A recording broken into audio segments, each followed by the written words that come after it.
પાંચ પાંડવો, અશ્વત્થામા એ બધા આવે છે અને ત્યાં બાણેજમાં એવું છે કે ત્યાંના મહંત છે ને એમના માટે એના એક મત માટે આખું બૂથ ઊભું કરવામાં આવે છે.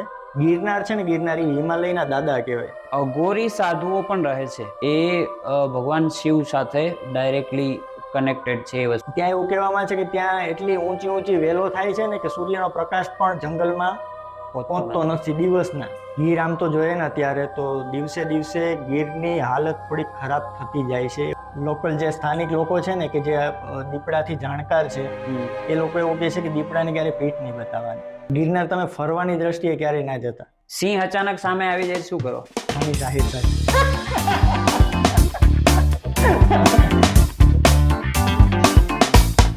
ગીર, ગિરનાર અને સિંહો, ગુજરાતમાં કોઈ જ એવું હશે જેમને આ જગ્યા વિશે જાણ નહીં, પણ અમુક એવી વાતો પણ છે જે આપણે જાણતા નથી. અમુક એવા ફરવાલાયક સ્થળો છે જ્યાં આપણે ઘણીવાર જતા નથી. જય શ્રી કૃષ્ણ, જય શ્રી રામ મિત્રો, હું છું મનીષ આહિર. સંવાદમાં આજે આપણે સ્વાગત કરશું દેવેન્દ્ર રામ. કેમ છો દેવેન્દ્ર? મજામાં. ગીર ખરેખર શું છે?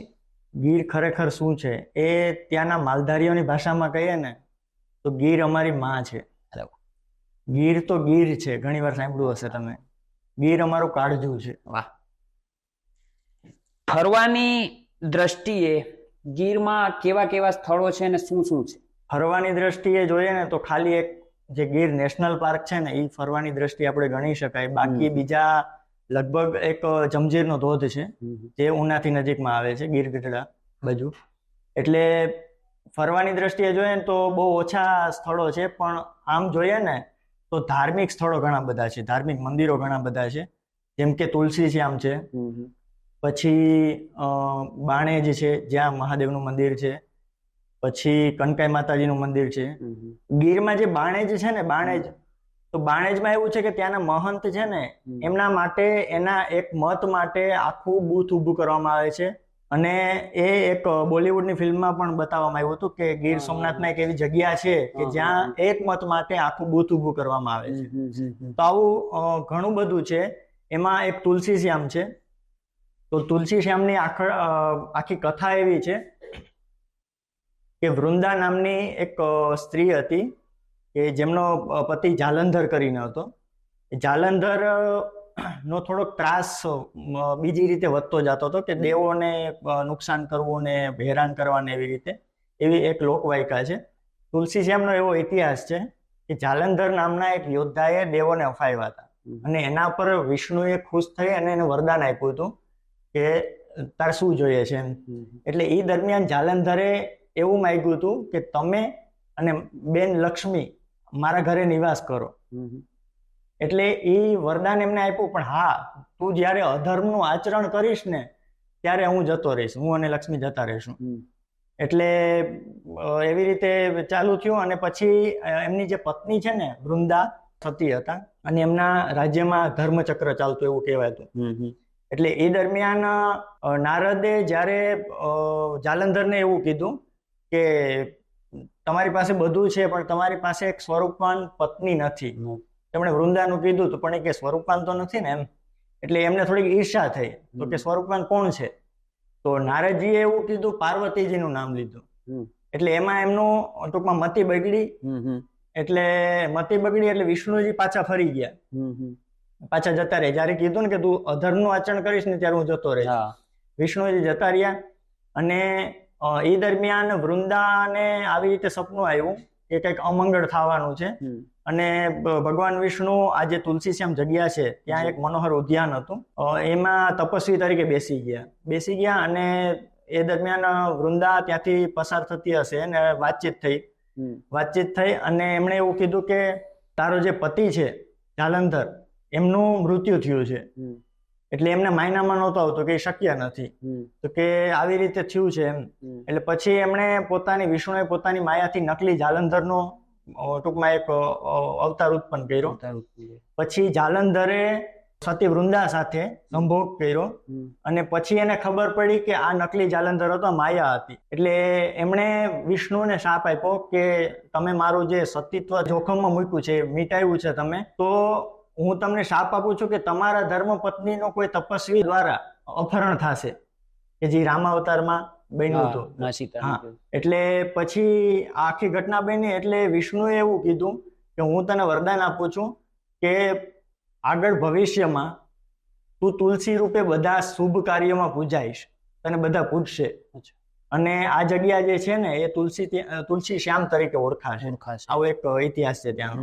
ગીર અત્યારે કેવું છે ને લાઈક તમે જ્યારે બાળક હતા કે તમે જ્યારે 10-11 વર્ષના હતા ત્યારે કેવું હતું? ગીર આમ તો જોઈએ ને અત્યારે તો દિવસે દિવસે ગીરની હાલત થોડી ખરાબ થતી જાય છે એવું વાતો આવે છે કે જંગલ ઘટતું જાય છે અને સિંહો વધતા જાય છે.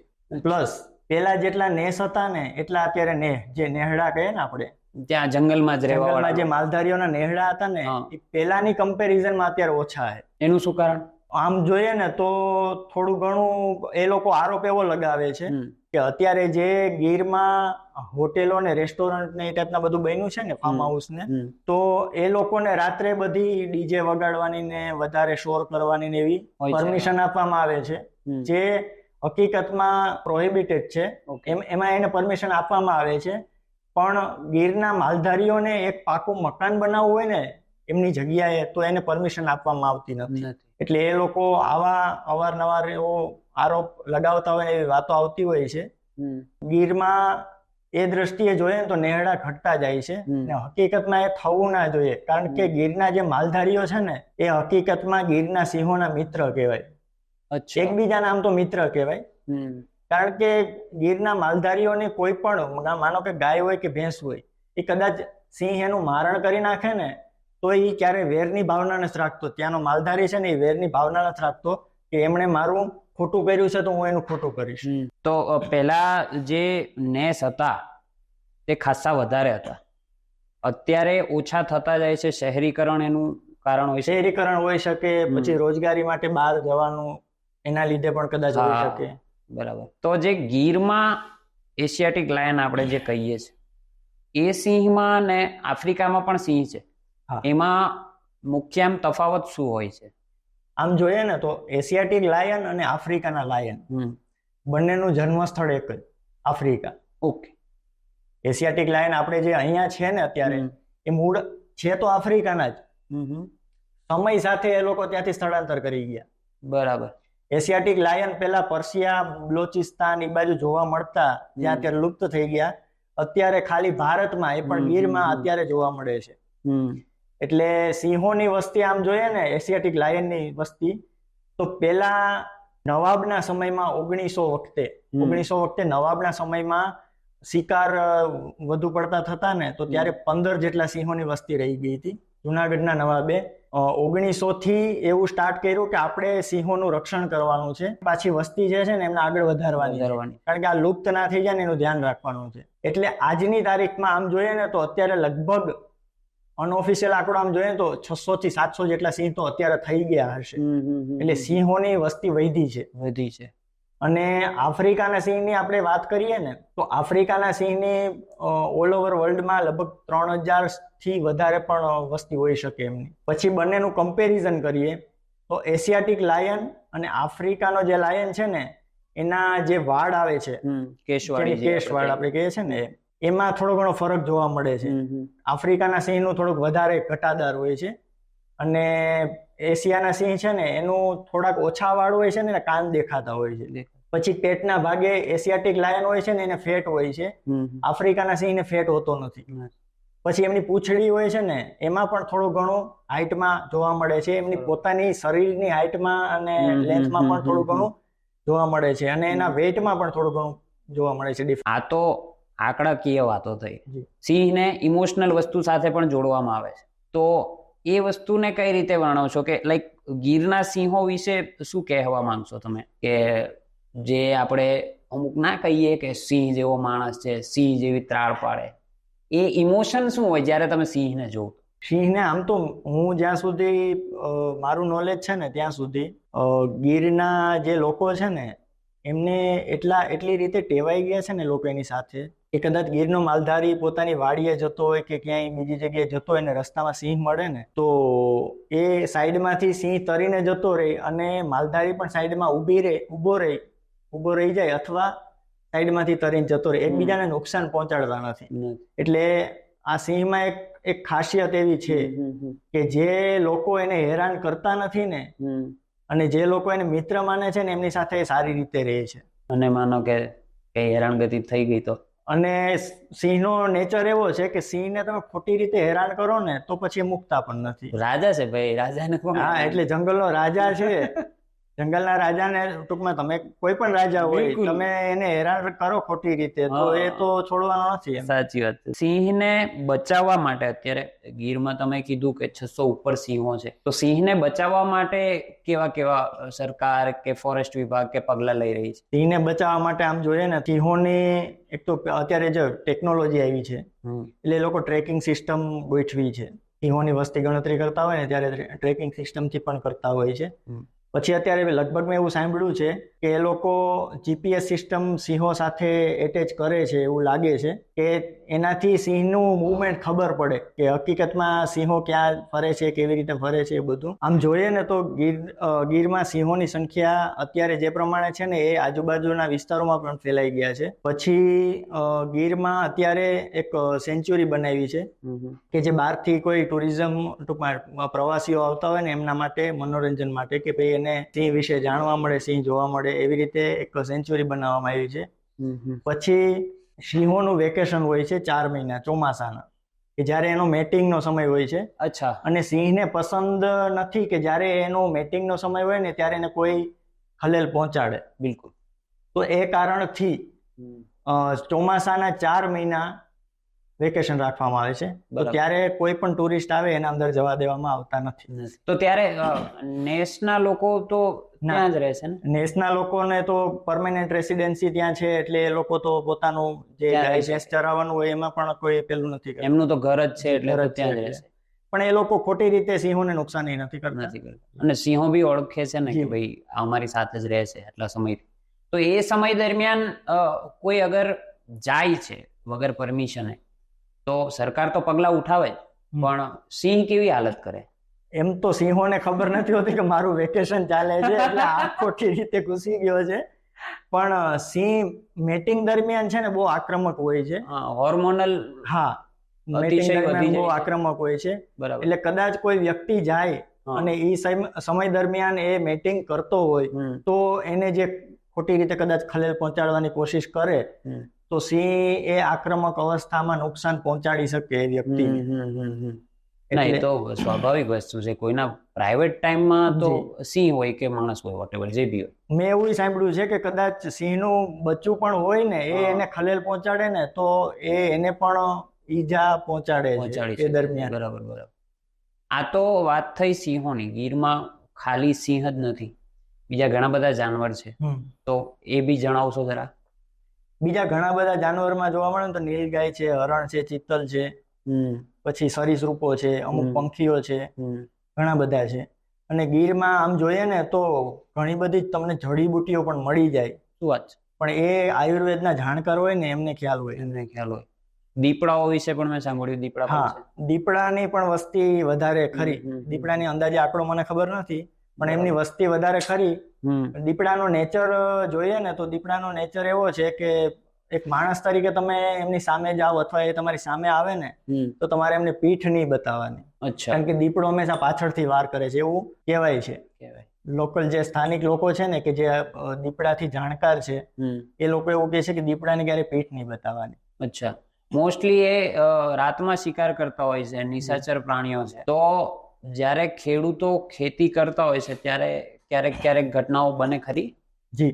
તો એના માટે શું તકેદારી રાખવી પડે? તકેદારી એ કે તમારે ખાલી સાવચેતી રાખવાની અને એમના રસ્તામાં નહીં આવવાનું, ખોટી રીતે એમને હેરાન નહીં કરવાની તકેદારી. બીજું તો આમ તો જો કે જંગલી જનાવર બને ત્યાં સુધી માણસના સંપર્કમાં નથી આવતા, પણ હવે મે બી વિસ્તાર એમનો ઘટતો જાય છે. બીજું રીઝન કે અમુક ઉંમર વધે પછી બીજા શિકાર જાનવરોના ના કરી શકે તો માણસ સૌથી સહેલો શિકાર છે, એ કારણ હોઈ શકે? કદાચ હોઈ શકે. અને એક દ્રષ્ટિએ આમ જોઈએ ને તો આફ્રિકાના જે સિંહો છે ને એમની પાસે શિકાર કરવા માટે ઘણું બધું છે. આફ્રિકાના સિંહો પાસે એમની કમ્પેરિઝનમાં આપણે એશિયાટિક લાયન ગીરના સિંહોનું જોઈએ ને તો એમની પાસે ચોઈસ ઓછી છે શિકાર કરવા માટેની. અચ્છા, એટલે એક કારણ એ પણ હોઈ હોઈ શકે. શકે. એક તો જંગલ નાનું થતું જાય, જંગલ નાનું choice થતું જાય ઓછી. છે. બટ મેં બહુ ઓછું સાંભળ્યું છે કે આપણા એશિયાટિક લાયનની વાત કરું કે સિંહે કોઈ માણસ ઉપર હુમલો કર્યો હોય વિધાઉટ એમને હરેસ કર્યા વિના. જી, અત્યાર સુધી એવું બન્યું નથી. નથી બન્યું. તમે બરાબર. સામેથી સિંહને હેરાન કર્યા હોય ને હમ, પછી તમારા ઉપર હુમલો કર્યો હોય ને એવું બન્યું તો છે, અલગ વાત છે. પણ એમનેમ ક્યારેય હેરાન નથી કરતા. બરાબર છે. જુનાગઢ અને ગિરનારનો ઇતિહાસ શું? જુનાગઢ જોઈએ ને તો આમ તો યુગોથી એનો ઇતિહાસ છે એ જગ્યાનો. ગિરનાર છે ને, ગિરનાર એ હિમાલયના દાદા કહેવાય. અરે વાહ. કારણ કે ગિરનાર સાયન્ટિફિક રીતે જોઈએ ને તો એનું જે ટેસ્ટિંગ કરવામાં આવ્યું હતું ને એના આધારે એમના જે પથ્થરો જે છે ને, લોકો એવું કહે છે કે મિનિમમ એમની 5 લાખ વર્ષ જેટલી આયુષ્ય તો હશે અત્યારે, પણ એમની કદાચ કરોડોમાં પણ હોઈ શકે. એમના ટેસ્ટિંગના આધારે 22 થી 26 કરોડ પણ અમુક લોકો કહે છે કે એટલી એમની એજ છે ગિરનારની. બરાબર. એટલે ગિરનાર ભગવાન શિવનું આમ તો પ્રિય સ્થળ કહેવાય. પછી ગિરનાર એટલે 33 કોટી દેવતાઓનો વાસ. અને જુનાગઢ શહેરનું પણ ટૂંકમાં સદીઓથી આમ તો અમુક જુનાગઢના લગભગ 18 જેટલા નામ બદલાયા છે. ગિરનારના પણ ઘણા નામ બદલા છે. ઉજ્જયંત કરીને એક છે, રેવતક છે, રેવતાંચલ, એ ટાઈપના નામ બદલેલા છે. અને ઇતિહાસમાં જોઈએ ને તો ભવનાથ મહાદેવ ત્યાં છે, એ સ્વયંભૂ પ્રગટ થયેલા ત્યાં.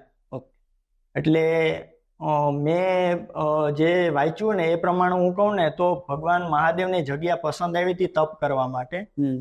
અને એ ત્યાં તપ કરવા લાગ્યા. પછી અમુક સમય સુધી માતાજીએ, પાર્વતી માતાએ એમને જોયા નહીં એટલે એમની શોધ માટે નીકળ્યા. નારદ મુનિને કીધું કે ક્યાં છે, આવી રીતે આપણા પુરાણોમાં એ બધું વસ્તુ જોવા મળે છે.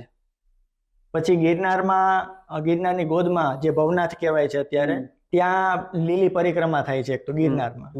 પછી શિવરાત્રીનો મેળો થાય છે. અને ગિરનાર ઉપર અંબાજી માતાજીનું મંદિર છે. જી. પછી ગુરુ દત્તાત્રેયનું શિખર છે. પછી એક દાતાર કરીને પણ શિખર છે. મેન જે ગિરનાર છે ને એમની બાજુમાં એક ટેકરી છે કે જ્યાં દાતાર કરીને એક શિખર છે. એ હિન્દુ અને મુસ્લિમ ધર્મની એકતાનું પ્રતીક કહેવાય. શું વાત છે. એ કોઈ ઈરાન બાજુથી કે કોઈ એવા જમિયલ શાહ પીર કરીને આવ્યા હતા, એમનું ટૂંકમાં ત્યાં પેલું છે, સ્થાન છે. એટલે ત્યાં અત્યારે દર ગુરુવારે હિન્દુ લોકો પણ દર્શન માટે જાય છે અને મુસ્લિમ લોકો પણ દર્શન માટે જાય છે. એવી રીતે ગિરનારમાં ઘણી બધી એવી જગ્યાઓ છે. એક સિદ્ધ ધૂણો કરીને છે કે જ્યાં દાતારની પાછળના ભાગમાં છે. પછી સરકડિયા હનુમાન છે, બોરદેવી છે કે જ્યાં માં અંબાજી જે છે એ બોરડી સ્વરૂપે કે બોરડીના ઝાડમાંથી ઉત્પન્ન થયા હતા, એટલે બોરદેવી કહેવાય છે. અચ્છા. એટલે ધાર્મિક દ્રષ્ટિએ ગિરનારનું બહુ મહત્વ છે. અતિશય રીચ કલ્ચર છે ગિરનારનું. બરાબર. ત્યાં જૈન તીર્થો પણ છે. એનો શું ઇતિહાસ છે એમની પાછળ? જૈન તીર્થોનો જ્યાં સુધી મેં વાંચ્યું છે ને ત્યાં સુધી એક કાશ્મીરના રતન શાહ કરીને એક શ્રાવક હતા. શ્રાવક એટલે જૈન ધર્મમાં એ લોકો જે અનુયાયી હોય ને એને શ્રાવક તરીકે પણ ઉલ્લેખ થાય છે એમનો. તો એક શ્રાવક હતા ને એમણે જે નેમિનાથજી હતા ને એમનું ત્યાં મંદિર બંધાવેલું, ટૂંકમાં એ દેરાસર બંધાવેલું. વિક્રમ સંવંત 609 ઈસવીસન પૂર્વે જ આમ તો કહેવાય ને, વિક્રમ સંવંત 609.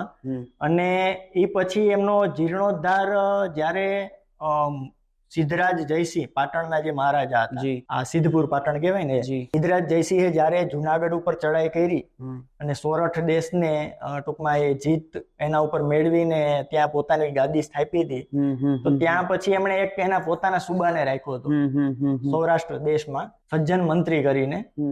એ સજ્જનને ધ્યાનમાં આવ્યું કે ગિરનાર ઉપર જૈન દેરાસરો છે ને બહુ એકદમ ખરાબ હાલતમાં છે. તો ત્યારે એમણે લગભગ સોરઠ દેશનું 3 વર્ષનું કંઈક બજેટ કેવું હશે ને એ આખું એના જીર્ણોદ્ધાર માટે વાપરી નાખ્યું હતું. તો ત્યારે લગભગ વિક્રમ સંવંત 1100-1200 ની આજુબાજુમાં એનો જીર્ણોદ્ધાર થયો હતો. બરાબર. અઘોરી સાધુઓ પણ રહે છે ગિરનારમાં. એ ભગવાન શિવ સાથે ડાયરેક્ટલી કનેક્ટેડ છે એ વસ્તુ, કે શિવજીનું જે પસંદીદા કે પ્રિય ગિરનાર છે એના લીધે ત્યાં રહે છે. તો એ એટલા આઇસોલેટેડ રહે છે એકલાથી, એનો શું ઇતિહાસ છે? અઘોરીઓનું મારા ધ્યાનમાં એવું છે કે મેઇન તો એક જો ભવનાથ મહાદેવ, પછી ગુરુ દત્તાત્રેય શિખર છે એ, એટલે ભવનાથ એટલે ભગવાન શિવની જગ્યા. જી. અને અઘોરીઓ ખાસ કરીને ભગવાન શિવની તો ઉપાસના કરતા હોય છે. જી. એટલે આ જગ્યા પસંદ કરવાનું કારણ વધારે પડતું એવું હોય છે કે ગિરનારમાં કેટલી બધી એવી ગુફાઓ છે કે ત્યાં અઘોરીઓ વાસ કરે છે. હાલની પરિસ્થિતિમાં અઘોરીઓ લગભગ છે ને મહાશિવરાત્રી સિવાય નીકળતા નથી. એ પણ અમુક જ નીકળે છે, અમુક નાગા સાધુઓ નીકળે છે, અમુક બીજા જે સંપ્રદાયના સાધુઓ છે એ નીકળે છે. તો અઘોરીઓ મહાશિવરાત્રી સિવાય નથી દેખાતા. એ આખા વર્ષ દરમિયાન એ પોતાના તપમાં હોય છે. શિવરાત્રીનું બહુ ધામધૂમથી ઉજવણી થાય છે, એના વિશે જણાવો જરા. કઈ રીતનો માહોલ હોય છે, શું એનર્જી હોય છે ત્યારે? શિવરાત્રીનો મેળો છે ને એ મેં સાંભળ્યું છે ત્યાં સુધી ભગવાન કૃષ્ણએ ચાલુ કરાવ્યો હતો. અચ્છા. ભગવાન કૃષ્ણ સાથે એમનો ઇતિહાસ સંકળાયેલો છે. એ પછી કન્ટિન્યુ ચાલ્યું આવે છે. એટલે શિવરાત્રી 5 દિવસનો મેળો થાય છે. ઓકે. અત્યારે શિવરાત્રી જ્યારે હોય છે ને એના આગળના 5 દિવસથી ચાલુ થાય છે. એમાં સાંસ્કૃતિક કાર્યક્રમો, લોકડાયરા, આખા ભારત વર્ષમાંથી સાધુઓ આવે છે. પછી શિવરાત્રીનો જે મેઇન દિવસ હોય છે કે જ્યારે મધ્યરાત્રિએ ભગવાન શિવની પૂજા થાય, તો એના 2-3 કલાક પહેલા એક શાહી રવેડી નીકળે છે કે જેમાં બધા જે હાજરમાં હોય સાધુઓ, એ સાધુઓ બધા શાહી રવેડીમાં નીકળે છે અને પછી પોતાના કરતબો બતાવે છે. તલવારબાજી છે, લાકડી ફેરવવાનું, કે કોઈ બીજી અમુક એવી ફિઝિકલ એક્ટિવિટી છે જે બતાવે છે. શાહી રવેડી પૈતા પછી ભવનાથ મહાદેવની બાજુમાં મૃગી કુંડ, એ મૃગી કુંડમાં એ લોકો શાહી સ્નાન કરે છે. અને એવું લોકવાયકા છે કે શાહી સ્નાન જ્યારે થાય છે ને ત્યારે રાજા ગોપીચંદ, ભરથરી, 5 પાંડવો, અશ્વત્થામા, સિદ્ધ પુરુષો છે, દેવતાઓ છે, એ બધા આવે છે અને ત્યાંથી એ લોકો સ્નાન કરીને ગાયબ થઈ જાય છે, કોઈને ખબર પડતી નથી. શું વાત કરો? જી. આવી એક વર્ષોથી એક લોકવાયકા ચાલતી આવે છે ને હું એક આસ્થામાં માનું છું તો મારા ખ્યાલ પ્રમાણે એક વસ્તુ સાચી છે. અને અશ્વત્થામા તો પોતે ચિરંજીવી છે. લીલી પરિક્રમા પણ થાય છે ગિરનારને ફરતે, તેનો ઇતિહાસ શું ને એ શું કામ કરવામાં આવે છે? લીલી પરિક્રમાનો ઇતિહાસ પણ શ્રી કૃષ્ણ સાથે જોડાયેલો છે. શ્રી કૃષ્ણ પોતાએ પરિક્રમા ગિરનારની કરી હતી, એ પછીથી ગિરનારની પરિક્રમાનો, લીલી પરિક્રમાનો ચાલુ થયું છે. પેલા સાધુ સંતો કરતા, પણ પછી ધીમે ધીમે સંસારી બધા માણસો જેવી રીતે સમય જતો રહ્યો ને એવી રીતે બધા પરિક્રમા ચાલુ થઈ. એટલે પેલા પરિક્રમામાં કેવું હતું કે પોતાના ઘરેથી કાચી વસ્તુ લઈ જાય અને 5 દિવસની પરિક્રમા દરમિયાન એ લોકો જ્યાં જ્યાં રાત્રિ રોકાણ કરે ત્યાં પોતાનું ભોજન બનાવે અને પછી આરામ કરીને પછી પાછા એ લોકો નીકળી જાય. તો લીલી પરિક્રમા દિવાળી પછી કારતક સુદ 11ના મધ્યરાત્રિથી ચાલુ થાય. એટલે મધ્યરાત્રિથી આમ તો મેં છાપામાં વાંચ્યું હતું કે બંદૂકના ધડાકા સાથે, રાઇફલ હોય છે ને એમના ધડાકા સાથે એ ચાલુ કરે છે. એ કોણ કરે ધડાકો? સાધુ સંતો. અચ્છા. એમના ધડાકા સાથે સાધુ સંતો. સાંભળ્યું છે કે તમે જોયું છે? ના, મેં સાંભળ્યું છે. તો મે બી અફવા પણ હોઈ શકે. ના, અફવા ના હોઈ શકે. અચ્છા. પણ તો સાચું હોય. હા, હોઈ શકે. અફવા ના હોય તો સાચું હોય. ના, હોઈ શકે, કારણ કે ન્યૂઝપેપરમાં આવ્યું તો એટલે હોઈ શકે. એટલે કન્ફર્મ નથી કરતા તમે? જી. ઓકે. એટલે કારતક સુદ 11ની મધ્યરાત્રિએ પરિક્રમા ચાલુ થાય. પછી પેલો પડાવ આવે રૂપાયતન થી ચાલુ થાય. ભવનાથની બાજુમાં રૂપાયતન કહેવાય ને જે જગ્યા, ત્યાંથી ચાલુ થાય. બરાબર. રૂપાયતન થી ઝીણાબાવાની મઢી, ઓકે, કે જ્યાં ઝીણાબાવા કરીને એક સાધુ હતા, એની જગ્યા હતી ને અત્યારે ઝીણાબાવાની મઢી તરીકે ઓળખાય છે. ત્યાં તમે આડા દિવસોમાં જાઓ ને તો તમને પબ્લિક જોવા ના મળે. એકાદ 2-5 જણા કોઈ દર્શન કરવા આવ્યા હોય ને તેવી રીતે જોવા મળે. ઝીણાબાવાની મઢીથી પાછા ત્યાંથી લોકો જાય છે માળવેલાની ઘોડી કહેવાય, માળવેલા જગ્યા છે. જી. ત્યાં એવું કહેવામાં છે કે ત્યાં એટલી ઊંચી વેલો થાય છે ને કે સૂર્યનો પ્રકાશ પણ જંગલમાં પહોંચતો નથી દિવસના. માળવેલા એક છે કે જે હોલ્ટ પરિક્રમા, લીલી પરિક્રમા યાત્રાળુ આવે છે ને કરવા, તો એ માળવેલા પણ હોલ્ટ લે છે. એ માળવેલા પછી આગળ જતા બોરદેવી આવે છે, બોરદેવી પણ હોલ્ટ લે છે, અને બોરદેવીથી પછી ભવનાથ. એવી રીતે 5 દિવસની પરિક્રમા એ લોકો પૂરી કરે. અને અમુક લોકો પરિક્રમા ચાલુ કર્યા પહેલા દામોદર જે કુંડ છે, દામોદર કુંડમાં સ્નાન કરે, કે જે ભગવાન વિષ્ણુ છે એમની ઇતિહાસ સાથે સંકળાયેલો છે દામોદર કુંડ. અને અમુક લોકો પરિક્રમા પૂરી કર્યા પછી દામોદર કુંડમાં સ્નાન કરે અને અમુક લોકો ગિરનાર ચડીને પછી દામોદર કુંડમાં સ્નાન કરે છે. તો આવી રીતે આખી લીલી પરિક્રમાનું મહત્વ છે ને. લીલી પરિક્રમા 36 કિલોમીટરની છે આખી. આખો ગિરનાર તમે ફરી લ્યો ને, એ પરિક્રમાનો રૂટ છે ને આખો 36 કિલોમીટરનો છે. માનો કે તમે ને હું એ પરિક્રમામાં જોડાય તો કેટલા દિવસમાં પૂરી થાય? સાંજે ના ચાલીએ, રાતે ના ચાલીએ તો તમારા ઉપર ડિપેન્ડ કરે કે તમે કેવું ચાલો છો. બરાબર. મેં અમારી અંદાજે લોકો 5 દિવસમાં પૂરી કરે છે, અમુક લોકો 3 દિવસમાં પૂરી કરે છે, અને અમુક લોકો મેં એવું જોયું છે કે મારા મિત્રો અમુક ગયા હોય ને 1 રાતમાં પૂરી કરીને આવતા રહ્યા હોય. બટ રાતે ચાલવું ખતરારૂપી નહીં થોડું? રાતે ચાલવું અત્યારે ખતરારૂપી છે. એનું કારણ એ છે કે જંગલી પશુઓ, દીપડા છે, સિંહ છે, કે જે આમ જોઈએ તો એ હેરાન ના કરે. કદાચ એવું એને સામેથી એવો ભય લાગે અને તમારા ઉપર હુમલો કરે, એવું કઈ બને, બનાવ બને, અણબનાવ બને, એટલે ફોરેસ્ટ ડિપાર્ટમેન્ટ ના પાડે છે કે તમે રાત્રે ના ચાલો. હું લગભગ 6 મહિના થઈ ગયો હતો જુનાગઢ.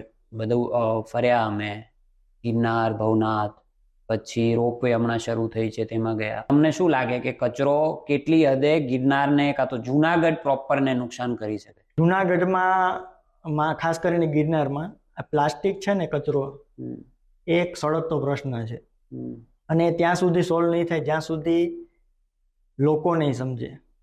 કારણ કે ત્યાંનું પ્રશાસન છે, પછી વન વિભાગ છે, એ લોકો પોતાના તરફથી પૂરતા પ્રયાસો કરે છે. જી.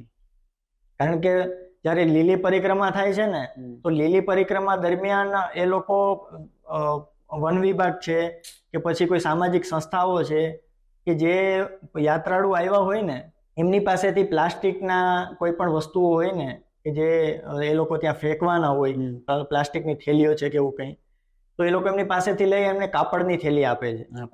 તોય છતાં પરિક્રમા પૂરી કર્યા પછી પણ ઘણું બધું પ્લાસ્ટિક નીકળે છે પરિક્રમાના રૂટ ઉપરથી. તો હવે લોકોને સમજવું જોઈએ અને પરિક્રમા કરીને ટૂંકમાં પુણ્યનું ભાથું બાંધવા જાઓ છો. અને આ તો એવું થયું છે કે તમે ત્યાં આવી રીતે પ્રકૃતિને નુકસાન કરીને પાપનું ભાથું બાંધો છો. ત્યાં સુધી પોસિબલ હોય ને તો પબ્લિકને જ સમજી જવાય કે ભાઈ અહીંયા મારે કચરો નથી કરવા. હા, હું કચરો નાખું જ નહીં તો પ્રશાસન ઉઠાવવાની મહેનત કરે ને. કે કચરો આપણે નાખતા જ નથી તો ઉઠાવવાનો સવાલ જ ના હોય. મારો કચરો છે, હું મારી થેલીમાં લઈને જાતે ઘરે જઈને ગમે ત્યાં એનો નિકાલ કરી દઉં.